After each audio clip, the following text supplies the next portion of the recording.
At 8:15 on August 6, 1945, as a nuclear bomb was falling through the skies over Hiroshima, Lee Jong-sun was on her way to elementary school.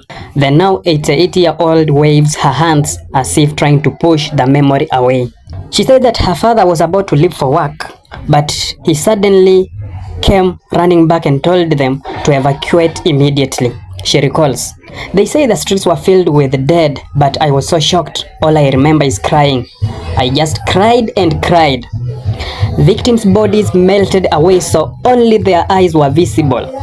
Miss Lee says as a blast equivalent to 15,000 tons of TNT enveloped a city of 420,000 people. What remained in the aftermath were corpses too mangled to be identified. The atomic bomb. It's such a terrifying weapon. It's been 8 years since the United States detonated Little Boy, humanity's first ever atomic bomb used against another nation, over the center of Hiroshima, instantly killing some 70,000 people. Tens of thousands more will die in the coming month from radiation sickness, burns, and dehydration. The devastation brought by the bombings of Hiroshima and Nagasaki, which precipitated the end of both World War II and Japanese imperial rule across large swaths of Asia, has been well documented over the past 8 decades. Less well known is the fact that about 20% of the immediate victims were Koreans.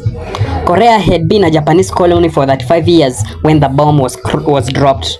An estimated 140,000 Koreans were living in Hiroshima at the time, many having moved there due to forced labor mobilization or to survive under colonial exploitation.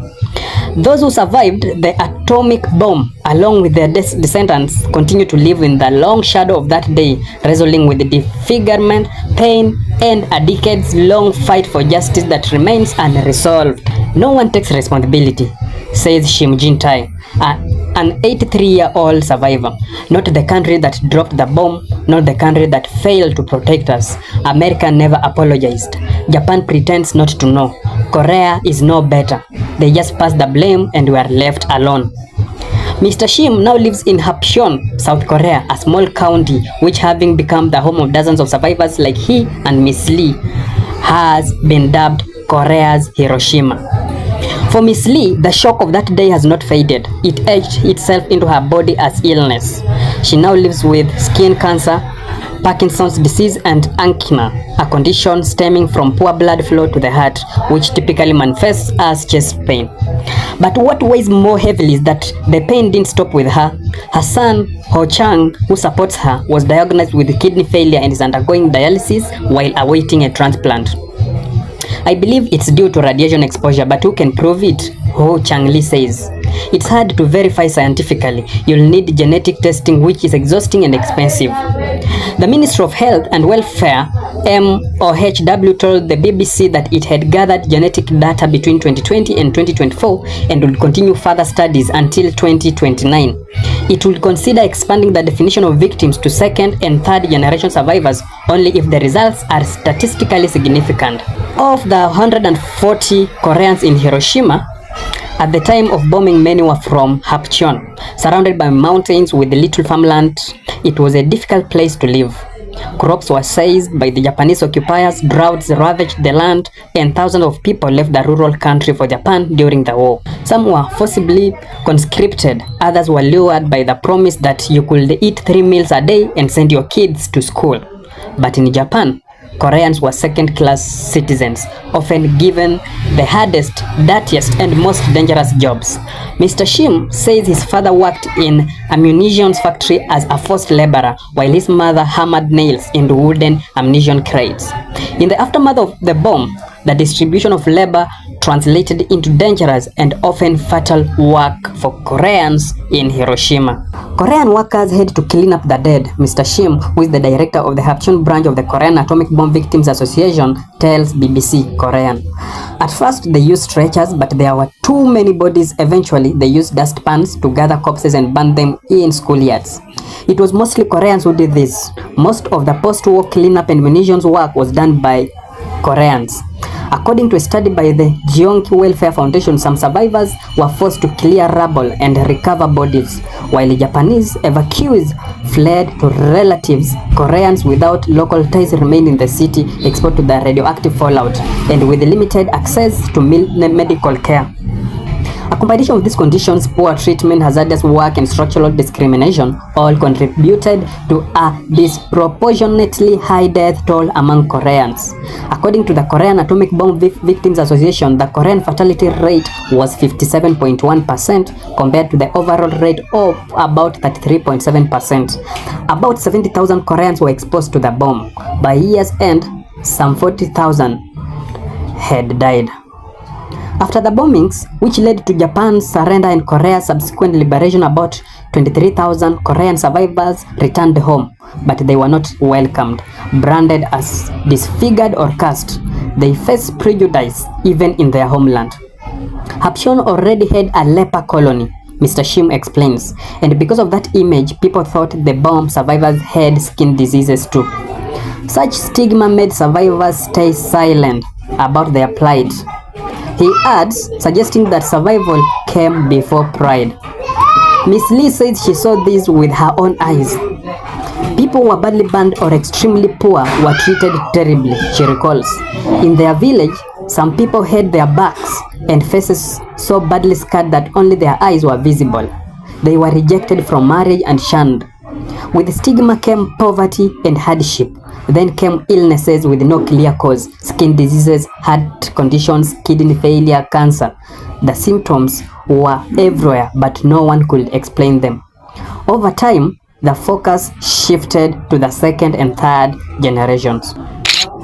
Han Jong-san, a second-generation survivor, suffers from a vascular necrosis in her hips and can't walk without dragging herself. Her first son was born with cerebral palsy. My son has never walked a single step in his life, she says, and my in-laws treated me horribly. They said, you gave birth to a crippled child and you are crippled too. Are you here to ruin our family?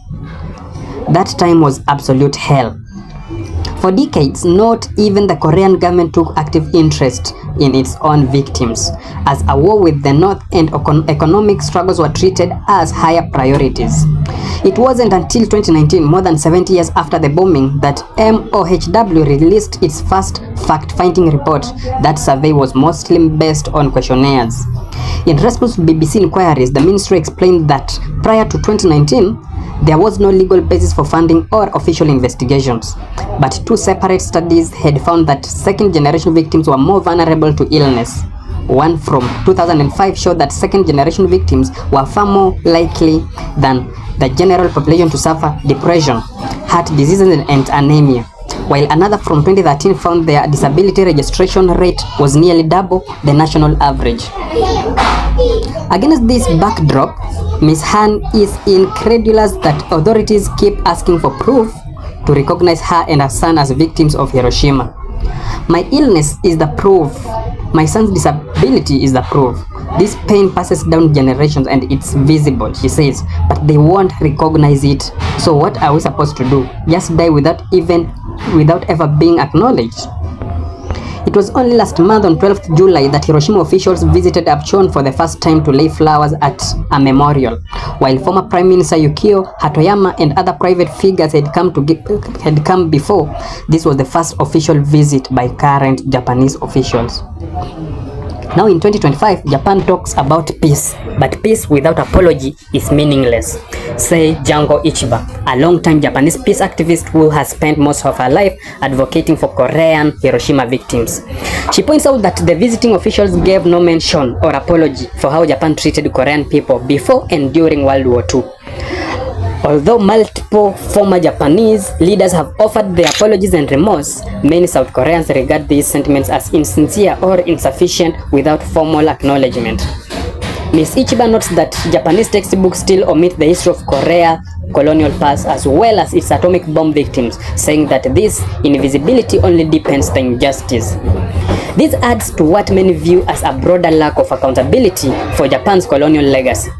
Hyo Jong-gu, director of the Red Cross Support Division, said that those issues must be addressed while survivors are still alive. For the second and third generation, They must gather evidence and testimonies before it's too late. For survivors like Mr. Shim, it's not just about being compensated, it's about being acknowledged. Memory matters more than compensation, he says. Their bodies remember what they went through. If they forget, it will happen again, and someday there will be no one left to tell the story. Thank you so much for staying tuned. Thank you so much for always coming back to Trending Updates TV. Till we meet again next time. Bye bye.